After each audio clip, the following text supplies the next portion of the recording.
This is an S-link made from 14 gauge sterling silver wire. I'm going to show you how to make this S-link today using the medium-sized Wubbers bail making pliers.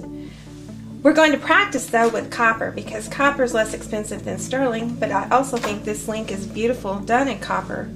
The first thing I'm going to do is I'm going to take a pair of flush cutting pliers. These are heavy duty and they're Italian made. You'll notice one side is flat.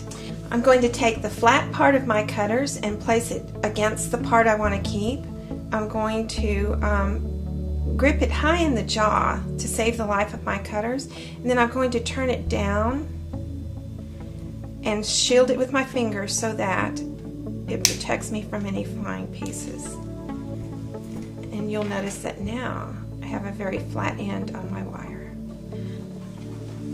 After we have a flat end on our wire, we're going to pick up our ruler. I like to hold it with the numbers upside down. I'm right-handed, and I place my wire. I'm going to start with a 3 1/4 inch piece of wire to test and see if I get a proportional S-link. I'm going to lay it onto my ruler, take my flush cutters, again place the flat side against the part I'm going to keep, and I snip it high in the jaw.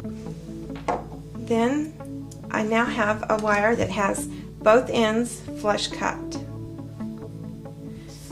Next, I'm going to take my medium-sized bail makers.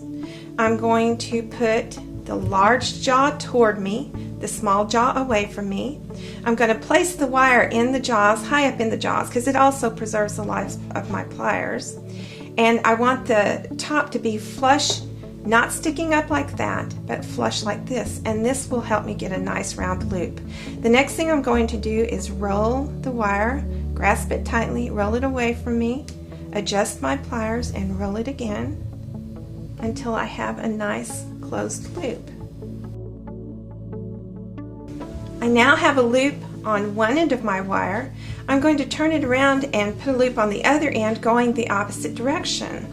So I place the wire into the jaws of my pliers, again having the top flush, and I'm going to start to roll a loop away from me, adjust my pliers and continue to roll until my loop is closed.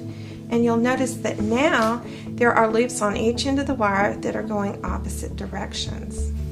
Now that I have 2 loops on each end of the wire and they're going opposite directions, I'm going to take the wire and I'm going to play like this is a little spine with a head and a chin.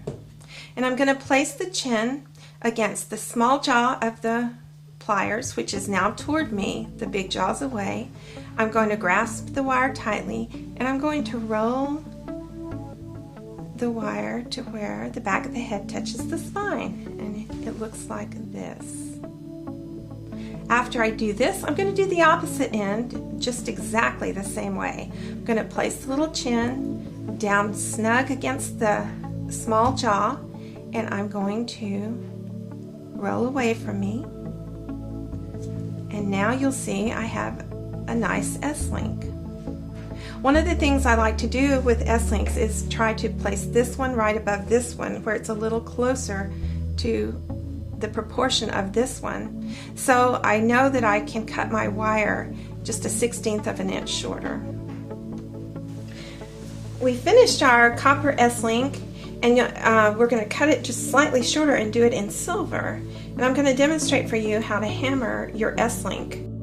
You can either hold it off the edge of the block like this, or you can take a pair of Wubbers bent nose and use it to grasp your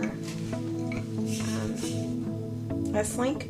We're going to first flatten the S-link, and I like to do it on each end.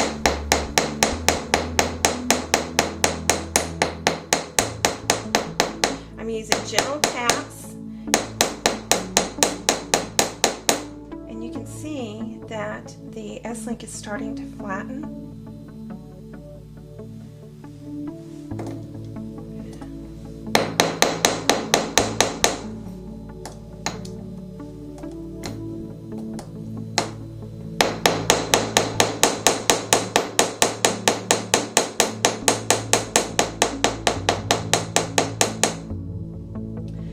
You'll notice that now that we've hammered, it has spread our S-link to where it's open. I'm going to show you a little trick on how to close your S-link back up. I'm going to take a pair of wide nose Wubbers pliers, and I'm going to hold my S-link and I'm going to work the metal back and forth, almost like when you open and close a jump ring, like this, and that will close that. You'll notice there's a tiny little space there.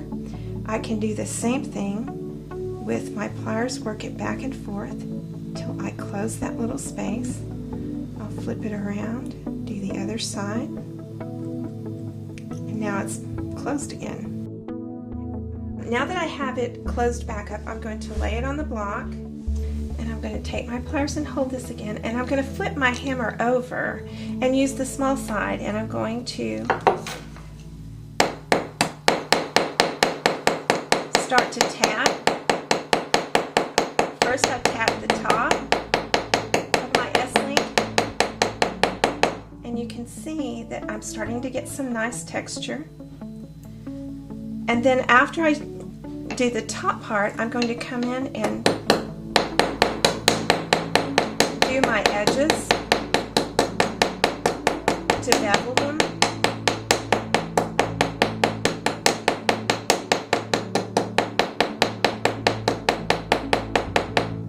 I'm going to flip it around, do the other side to match. Do the top first.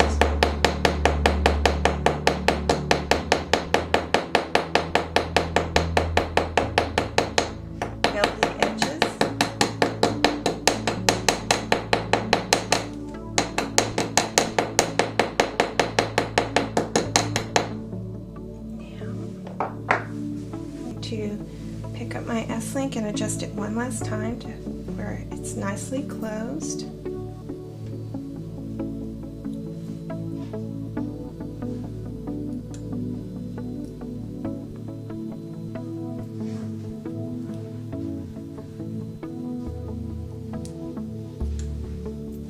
Last, I'm going to take a this is a weighted rawhide hammer, and I'm going to just flatten.